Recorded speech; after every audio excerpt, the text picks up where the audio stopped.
So, as an ordinary citizen, I've got a lot of questions in my head on the issue of the tariffs and inflation that might follow, and the situation we could come in the European Union and losing a lot of goods. And so, I'm going to put forward these questions openly. I've looked a little bit into what some experts have been saying, trying to make sense of it.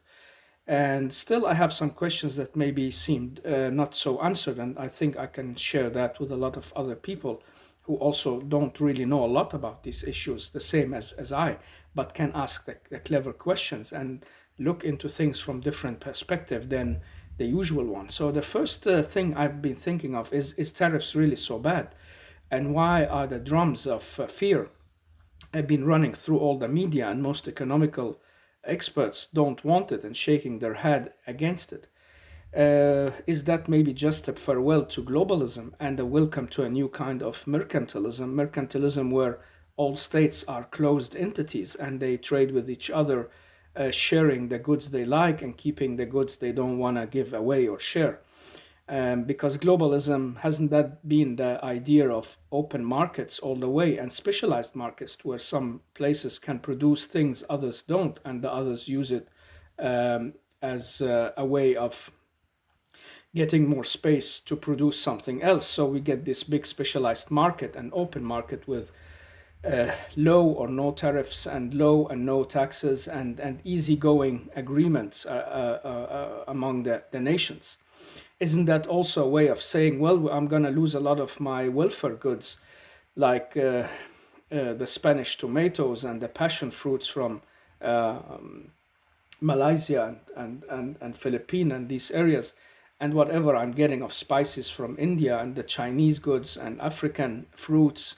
So maybe it's a kind of change in the welfare life that many people are having. I can get these goods now for a relatively low price, even though they have been traveling so far away.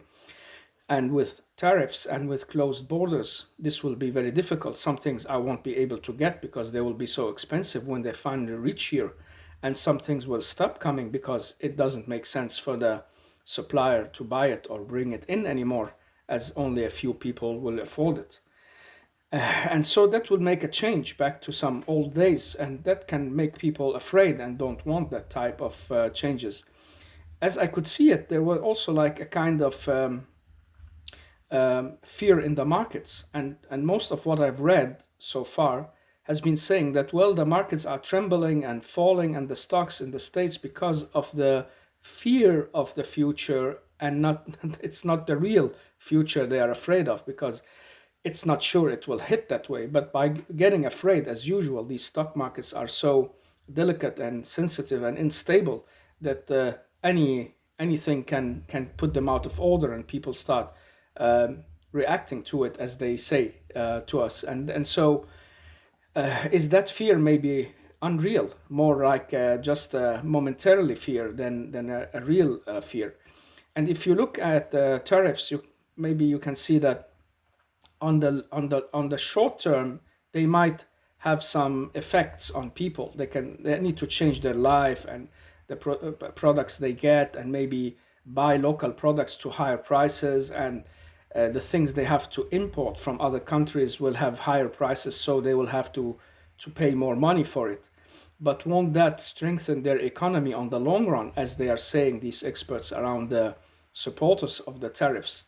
The growth that will come on the long term will be greater for that specific nation. Um, that could be, and then you ask yourself, why not? It seems like a good idea, instead of letting some other countries produce everything cheap and thereby drowning your own products in a market that nobody is able to buy. And that will be a circle of unemployment and shutting factories down, and all that we have seen the last 20, 30 years, where people are leaving, especially rich people are moving, have been moving their factories and works to places where they're the cheapest, and then they want to sell it for the best price in their own home countries, so the products at home get so expensive that it's difficult to deal with. Isn't that also a kind of putting things in balance that way?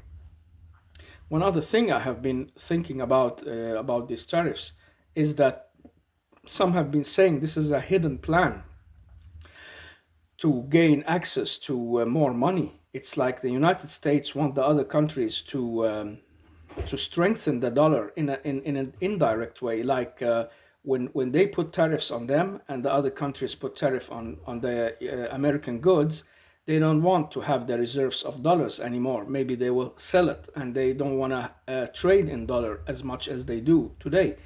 And so the economists say, well, that will weaken the dollar and that will take it out of its position in the market. But maybe that's the plan, to get more of these dollars and to invest them, as some have been saying, this crypto market, the cryptocurrency. And that cryptocurrency could be the alternative way of boosting the economy in a new way. And that could be a very, for some, evil and mean plan, but a brilliant plan, not the less, by the ones who have been putting it out into effect. And what about the inflation? Is that going to be real? Because they say back in the 30s, where the tariffs were as high as today, 10 to 25%, maybe 50%, and this guy is threatening some economies with 200% on some goods. So what would that do? I saw that it's mostly the welfare goods that's gonna be hit. They say it's mostly welfare goods that you don't really need, something you need in surplus for your life. And they say it's the car market, it's the travel, it's the access to some certain kind of goods from other countries. All this will maybe become more difficult because it will be more expensive. But what about the more basic things of steel and aluminium and things they use for building? Won't they also be affected? They will be affected, they say. And so if they get affected, what will happen then? The prices will rise on basic goods and building houses and doing what people do to prepare for sell and buy. That means the consumer is gonna pay more to get these things and maybe won't afford it. And so they have to regulate it, they say, by using the interest rate. If they put it down, if they put down the interest, that means people can borrow more, but then people will get into debt and they will have to borrow to live. And that's also something I really can't get my head around, that we all are going to need to borrow and live on loans in order to be able to make our life go running through. And those people who have money, they will suddenly feel that, well, it doesn't buy them as much as before. That's on the short run. That's why many people are shaking their heads in refusal on this idea, because they will lose both on the stock markets and they will lose the quality and the value of the currency they're having. That's how I understand it. But what about what they are promising on the long run? That won't be the long-term effect. And some people who have been looking to Argentina can see that already now. So it seems like it's a new liberal capitalistic way of changing the way the economies work. And in the beginning, like you're cutting down some trees in nature, you cut down the leaves, and the tree will strengthen itself and become stronger later. And maybe on the long run, that could be a healthy effect for these economies, so they can turn the economy around and make people produce more and put more people to work locally, consume their own goods, and what they need, they make a certain agreement on that. And that's what seems to be happening, isn't it? That he wants to make agreements on things he cannot afford having on high prices. He's just saying, well, you put the prices down on that thing we are exporting to you, and we will buy your stuff on of this and that type to a fair price and without these taxes.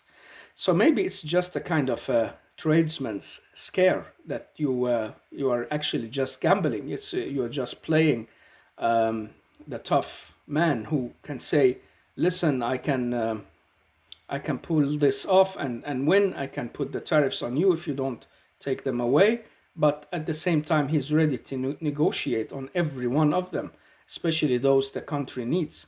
Then there is this very strange thing that happened during the Biden administration and some time before that, but finally they approved a kind of $32 billion to boost the self sufficiency economy.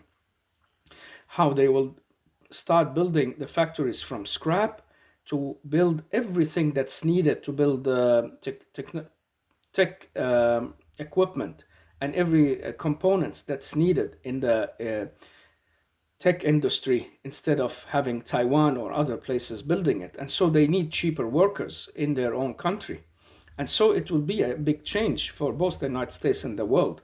And so we ask ourselves in Europe, and some people have been asking what will happen to that economy and to that situation compared with these big nations who can deal with these trade wars. So right now, it seems like they are reacting the same way. You put tariffs, we put tariff, and some people are trying to boycott the American goods. It started here in Denmark with some of these called big companies who started putting a label to show that this is a local market product. That means people should be buying it more than buying the foreign product. So it will boost the local markets, and some people will get both rich and gain from it, just like under the corona. And then I ask also a question about the governments. If all this is a free trade thing in the world, how come the governments always are interfering so much and regulating everything? It's like it's a centralized, controlled capitalist market. It's not left to be free. Of course, not totally free, as some would like Ayn Rand. She had talked a lot about these extreme measures of letting the market flow, and so the regulating mechanism with what is it called, the Keynesian economy and Milton Friedman economy theories, they became more the way everyone has been following. But what if all this trouble is actually because of the governments, because they all want to regulate a lot of stuff instead of letting the need and the offer between the companies and the people decide what's going in and what's not going in, and only interfere in very special issues that can be harmful, or that would damage the local products, or that would make a big troublesome what can you say, recess for the certain product and economy at whole. They can go in and stop this. But why use these tariffs as a way of fighting wars and trading instead of letting it be free, so that people across countries, if that is the real idea behind globalism, just let it be free. But then those companies and those countries who have the lowest rates will win, because as they have been saying, the pro-tariff people, well, they are putting tariffs on our goods. And that means when we want to export something to them, we are losing on it, or they are too expensive and we won't really get the value that we want. But when they export their products, we are just taking in it for low or no tariff. And some say, well, that's a false argument because your economy is stronger, and the dollar is actually the main currency that everyone is working with and using to spend. So I'm a bit lost in these issues as well. I'm not speaking as an expert at all, just a citizen who is trying to get his head around what these tariffs are all about and to decide whether are they good or not, and do I like them or not. And it seems also like a hidden ideological fight that's going on there between some of the left-wing people, especially people who have left-wing economical ideas, and some of the globalists who can maybe lose the most of this against these more liberal and new liberal and conservative wings that maybe can see more reason in using tariffs and using these kind of measures than the other part. So there is a lot going on, and we have to look into time and understand more of what's going on. So right now, it seems a bit of a troubled situation, not the least with the other problematic situation of the enarmament in Europe and the inner discussions about Ukraine and NATO and having to fight the wars on your own. And there is a lot going on in a very short time that could change many, many things. And I have in a separate video talked about the NRX movement in the United States and its implications are maybe also important here because maybe they are part of all this that's going on now and shifting to cryptocurrency and all that. So we don't know. There are certainly hidden agendas and certainly differences. And we can see the big countries and other countries are trying to make alliances and try to open markets within each other as much as they can. Uh, India, Brazil, as they say, Mexico, uh, the Gulf area, and China.